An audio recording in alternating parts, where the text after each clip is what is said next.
কি হচ্ছে এখানে কি হচ্ছে এখানে?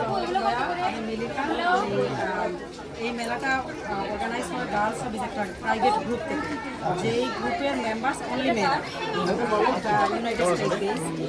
আর আমাদের এই ভেন্ডরসরা যারা দেখতেছেন সবাই ওই গার্লস অফিসেরই মেম্বার। আমরা এই মেলায় আমাদের গার্লস অফিসদের মেম্বার্সদেরই স্লট দেই, আর এদের এটা ম্যান্ডেটরি। তো দামে হয় কি, এরা নাট অনলি মেলা করে, এদের অ্যাডভার্টাইজ হয়, পেজের বুস্টিং হয়, পেজের ফলোয়ার্স করে। আর এই পেজ যারা এরা অথেন্টিক কালেকশন রাখে, ওদের ইন হাউস প্রোডাকশন নিয়ে ওরা লাইভ করে। এখানে মনে হচ্ছে বেশ জমজমাট মনে হচ্ছে। এখন তো আমরা অলমোস্ট ক্লোজিং টাইম, ইয়েস্টারডেও ছিল, আজকেও আছে, কালকে আমরা 12টা থেকে রাত 2টা পর্যন্ত আমাদের চাঁদরা থাকবে। হেনা আর্টিস্টরা বসবে, নিউ ইয়র্কের বেস্ট হেনা আর্টিস্টরা আমরা বসাবো, প্লাস আমাদের ভেন্ডার্সরা।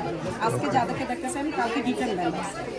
আর যেটা আগেও বললাম, এরা হচ্ছে আমাদের গার্লস অফিসদের মেম্বার, আর এদের পেজ থাকে। আমি এখানে যেটা বললাম ম্যান্ডেটরি, পেজ হওয়া ম্যান্ডেটরি এখানকার স্লট নিতে হলে।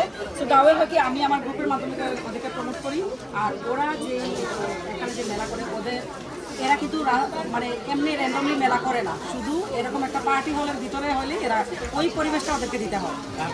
আপনারা ওদের কালেকশন দেখতে পারেন, একটু প্রিমিয়াম কোয়ালিটি, যেটা বললাম একটু ইউনিক কালেকশন ওরা রাখে। আইনকে দেখছি আপনার পাশে। তুমি কি করছো তোমার? আমি নর্মালি জ্যাকসনহাইটে আসি না, তো আমি মিলের জন্য আজকে এসেছি। আমি প্রথমে একদিনের জন্য এসেছি, কিন্তু এত ভালো রেসপন্স ছিল আলহামদুলিল্লাহ যে আমি সেকেন্ড ডেতে আমি ওদের রিকোয়েস্টে আবার এখানে থাকলাম। মিলিকে রিকোয়েস্ট করে আমাকে থাকতে। নিহার ভাইয়ের অজুহাতে এখানে আসতে ভালো লাগছে। যেখানে নিহার ভাই থাকবে সেখানে যেটা আমরা বললাম থ্যাংক ইউ আপনাদেরকে এরকম সাপোর্ট করবেন। আমরা কালকেও আছি কিন্তু এখানে, আর আমরা এভরি ইয়ার আমরা গুজারিতে 4 দিন করি মেলা, আর কুরবানিতে 3 দিন করলাম।